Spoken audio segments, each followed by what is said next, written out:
ভয়াবহ রকমের মিডিয়া ট্রায়ালের শিকার হতে যাচ্ছে জামাত ইসলাম।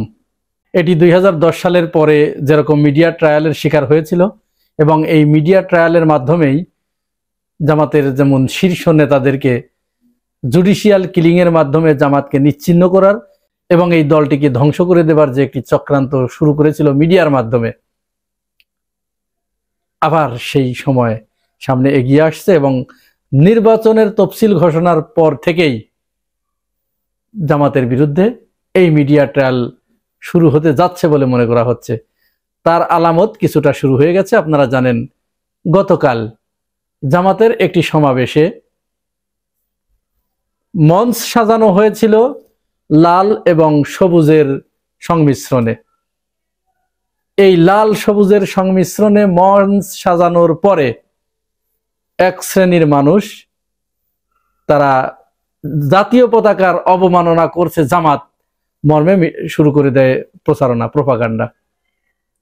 এমন প্রোপাগান্ডা এবং প্রচারণা শুরু করলো এবং এটি মুহূর্তের ভিতরে মিডিয়ার মাধ্যমে ভাইরাল হয়ে গেল। বাংলাদেশের জাতীয় পতাকার সম্মান তারা করে না। এইগুলো যে কত বড় মাদারদোষ এবং মূর্খসোদা সেটি একটা উদাহরণ দিলেই বুঝতে পারবেন। আচ্ছা, জাতীয় পতাকা কি যাচ্ছে তাই একটা জিনিস? একটা লাল এবং সবুজের কাপড় কি একখানে দোলামুচড়ো করলে বা পাশাপাশি শোয়ালেই জাতীয় পতাকা হয়ে যায়? যে মূর্খসোদাগুলো জাতীয় পতাকা চেনে না, কোনটা জাতীয় পতাকা এবং জাতীয় পতাকা হতে হলে তার যে একটা নির্দিষ্ট মাপ আছে, বাংলাদেশের সংবিধান যে সেই নির্দিষ্ট মাপটা করে দিয়েছে, এর বাইরে অন্য কোনো কিছু যে জাতীয় পতাকা হতে পারে না, এই মূর্খসোদার বংশদের কি এই হুঁশটা আছে? নাই। হয় তাদের এই জ্ঞান নাই, অথবা তারা জেনে শুনে মিথ্যা প্রচার প্রপাগান্ডা চালায়। তো যারা মিথ্যা প্রচার প্রপাগান্ডা চালায় তাদেরকে মিথ্যাবাদী ছাড়া অন্য কিছু বলা যায়? এবার আসেন আমি বলে দিই জাতীয় পতাকার মাপ কি। বাংলাদেশ সংবিধান স্বীকৃত জাতীয় পতাকার মাপ হচ্ছে 10:6, অর্থাৎ দৈর্ঘ্যে হবে 10 এবং প্রস্থে হবে 6। এটি একটা মাপ। আর এরপরে আর একটু ছোট সাইজ যেটি, সেটির মাপ হচ্ছে 5:3, অর্থাৎ দৈর্ঘ্যে 5 আর প্রস্থে হচ্ছে 3। আর এর মাঝখানে যে লাল বৃত্তটা, এই বৃত্তটা হবে টোটাল পতাকার দৈর্ঘ্যের 1/5 ভাগ। পরিষ্কার কিন্তু এর বাইরে অন্য কোনো কিছু জাতীয় পতাকা হবার কোনো সুযোগ নাই নাই নাই। অবশ্যই জাতীয় পতাকা হতে হলে তাকে এই ক্রাইটেরিয়াটুকু পূর্ণ করতে হবে। এটি কে দিয়েছে? আমাদের সংবিধান দিয়েছে। তাহলে এখন যারা একটা সবুজ এবং লাল কাপড় পাশাপাশি বিছানোর কারণে মঞ্চে গালিচা বানানো হচ্ছে, সেইটাকে যারা জাতীয় পতাকার অবমাননা বলে প্রচারণা চালাচ্ছেন, তাহলে তাদের উদ্দেশ্যটা বুঝতে পারছেন? মাদারদোষ অথবা মূর্খ। এরপরেও কোথা থেকে যায়? আচ্ছা, মেনে নিলাম আমি তর্কের খাতিরে যে জাতীয় পতাকার অবমাননা করেছে জামাত ইসলাম। আচ্ছা, জামাত ইসলাম জাতীয় পতাকার অবমাননা করছে কবে? কাল। আর তার আগে এই যে দেখুন তো এই পতাকাটা, এটা কারা করেছে? বিএনপি করেছে। মির্জা ফখরুল ইসলাম আলমগীর দেখুন তো কোথায় দাঁড়িয়ে বক্তব্য দিচ্ছে। পাশাপাশি দুটি আমি দিলাম, একটা জামাত ইসলামের, একটা বিএনপির। তখন এই যে এখন বর্তমান যে বিতর্কটা তুলেছে সেটি হচ্ছে আমিনুল ইসলাম, একজন বিএনপির বিখ্যাত বুদ্ধিজীবী। এটা কত বড় মূর্খের মূর্খ অথবা মিথ্যাবাদী, এটি তার প্রমাণ। আর তারও আগে এই বিএনপির মির্জা ফখরুল ইসলাম আলমগীরের আগে ব্যবহার করেছে কে? এই যে শেখ হাসিনা, স্বয়ং শেখ হাসিনা। তাহলে তখন তোমার চেতনার দণ্ড কোথায় গিয়েছিল? চেতনা খাড়ায় ওঠে না। মানুষকে, বাংলাদেশের মানুষকে এইভাবে জামাত ইসলামের বিরোধিতা করেন, তাতে আমার বিন্দু মাত্র কোনো সমস্যা নেই। আপনি সারাদিন ধরে জামাতের কনস্ট্রাকটিভ বিরোধিতা করেন, কোনো অসুবিধা নেই। কিন্তু জাতিকে মিথ্যা বলবেন, আপনি মিথ্যা শিখাবেন একটা জাতিকে। আমার ছেলে ছোট্ট 5 বছর বয়স, সে বলছে বাবা এটা কি জাতীয় পতাকা? জাতীয় পতাকা না এটা, আমার ঘরে তো 3-4টা জাতীয় পতাকা আছে। তাহলে আপনার মতো লোকের কারণে যেই যে কমলমতি শিশুরা মিথ্যা শিখছে, এই দায়িত্ব কে নেবে? আপনারা তো দেশটাকে ভালো চান না। আপনারা চান এদেশের মানুষ শয়তান হোক, এদেশের মানুষ ঘুষখোর হোক, এদেশের মানুষ সুদখোর হোক, এদেশের মানুষ দুর্নীতিবাজ হোক, এদেশের মানুষ চাঁদাবাজি করুক, টেম্পো স্ট্যান্ড দখল করুক, তারপরে বাস স্ট্যান্ড দখল করুক, বিভিন্ন কোর্ট কাছারি আদালত গুলো দখল করুক, বিভিন্ন ছোট ছোট টং দোকানগুলো দখল করুক। আপনারা তো এটি চান।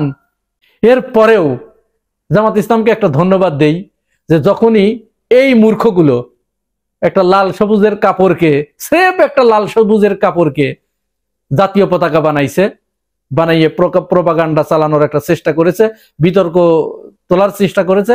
তখন জামাত ইসলাম সাথে সাথে ওই সবুজ কাপড়ের উপর থেকে লাল কাপড়টা সরিয়ে ফেলেছে। এর জন্য তাদের অবশ্যই ধন্যবাদ।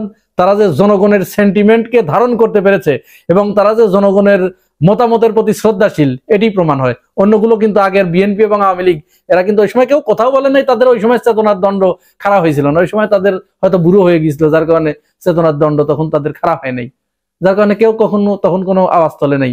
আর এখন জামাত ইসলাম করার কারণে তখন চেতনার দণ্ড খারাপ হয়ে একদম কাঁটাতারের বেড়ার ওই দিকে হয়ে গেছে। তো যে কথাটি বলছিলাম, এরপরে এই যে মিডিয়া ট্রায়াল, যেটা আরো এরকম হবে, আরো অসংখ্য বিষয় নিয়ে আসবে এরকম সামনে।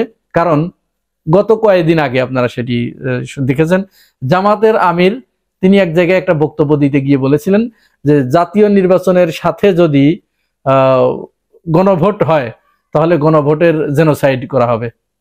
এটি কিন্তু তিনি পরে তার ব্যাখ্যা দিয়েছেন যে কেন কিভাবে। এর পরেও ব্যাখ্যা দেওয়ার পরেও এই 2 দিন আগে, অর্থাৎ ওই বক্তব্যের 6 দিন পরে ডিবিসি তারা জামাত গণভোটের জেনোসাইড, গণহত্যা এই বিষয়ে একটা এই বিষয়টা উপজীব্য করে টকশোর আয়োজন করে। তাহলে এদের উদ্দেশ্যটা কি বুঝতে পারছেন আপনারা? জামাত ইসলামের ভাইরা, আপনারা কি বুঝতে পারছেন কোন দিক দিয়ে আপনাদের সামনে আগাচ্ছে? ক্ষমতায় যাওয়ার যে জনগণ আপনাদের ভোট দেবে, অবশ্যই জনগণ এবার আপনাদের ভোট দেবে। জনগণের ভিতরে সেই মানসিকতা আমরা দেখেছি। কারণ জনগণ আওয়ামী চাঁদাবাজি দেখেছে, আওয়ামী দুর্নীতি দেখেছে, আওয়ামী দখলদারিত্ব দেখেছে, আওয়ামী লুটতরাজ দেখেছে, এদেশের মিডিয়ার মিথ্যা প্রপাগান্ডা দেখেছে। তারা চোখের সামনে যেটি দেখছে আর ওই মিডিয়াগুলো ঠিক তার ওইটাকে যখন উল্টায় দিচ্ছে, তখন এটি মানুষ জাস্টিফাই করতে শিখেছে। মানুষ এখন মিডিয়ার আগে, মেইন স্ট্রিমের মিডিয়ার আগে তার খবর, ওই খবরটা মানুষ আগে পেয়ে যাচ্ছে তাদের সোশ্যাল মিডিয়ার মাধ্যমে। সুতরাং মিডিয়া এখানে খুব বেশি সুবিধা করে উঠতে পারতেছে না, তারপরেও তাদের চেষ্টা অব্যাহত আছে। এইভাবে যে ছোট ছোট বিষয়গুলো নিয়ে তারা কিন্তু জামাতের বিরুদ্ধে এইভাবে উঠে পড়ে লাগবে।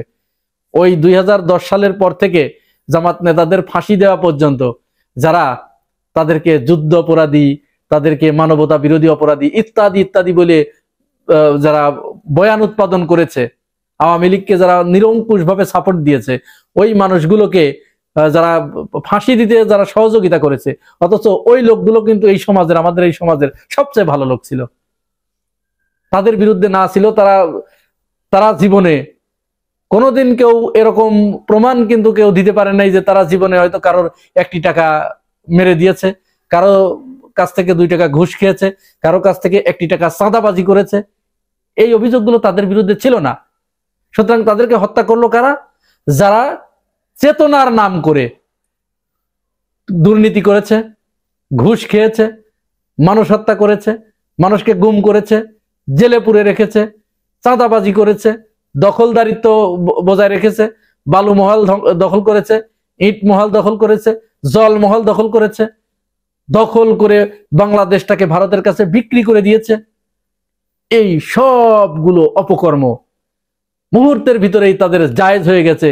শুধু তাদের চেতনার দণ্ডটা যখন কাঁটাতারের বেড়ার ওইদিকে খাড়া করে দিয়েছে, তখন সব অপকর্ম জায়েজ হয়ে গিয়েছে।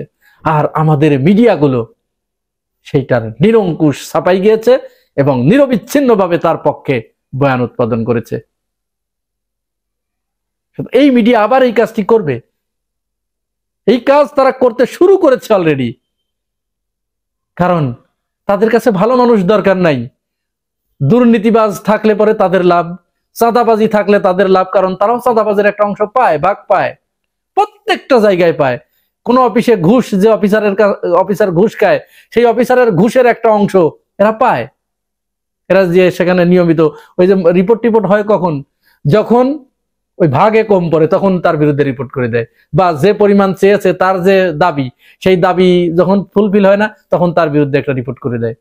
নীতি নৈতিকতার জায়গা থেকে এরা কোন জায়গায় আছে আপনারা আপনাদের নিজের বিবেকের কাছে প্রশ্ন করবেন। আপনি চিন্তা করেন একটা জাতির মস্তিষ্ক কতটা পচে গেলে তারা একটা চেতনার দণ্ডের কাছে সমস্ত অপকর্মগুলো জায়েজ হয়ে যায়, শুধুমাত্র চেতনার দণ্ডের প্রশ্নে। তবে আমি বলি, যত যাই হোক না কেন, যত নিকৃষ্ট মানুষই হোক না কেন, সে যদি চাঁদাবাজি না করে, সে যদি ধর্ষণ না করে, সে যদি কারো সম্পদ লুণ্ঠন না করে, সে যদি কোনো দখল বাণিজ্য না করে, সে যদি মানুষকে অন্যায়ভাবে হত্যা না করে, সে যদি মানুষের অধিকার নষ্ট না করে, তাহলে আমি বলবো দাগ থেকে যদি দারুণ কিছু হয়, তাহলে আমার কাছে দাগই ভালো।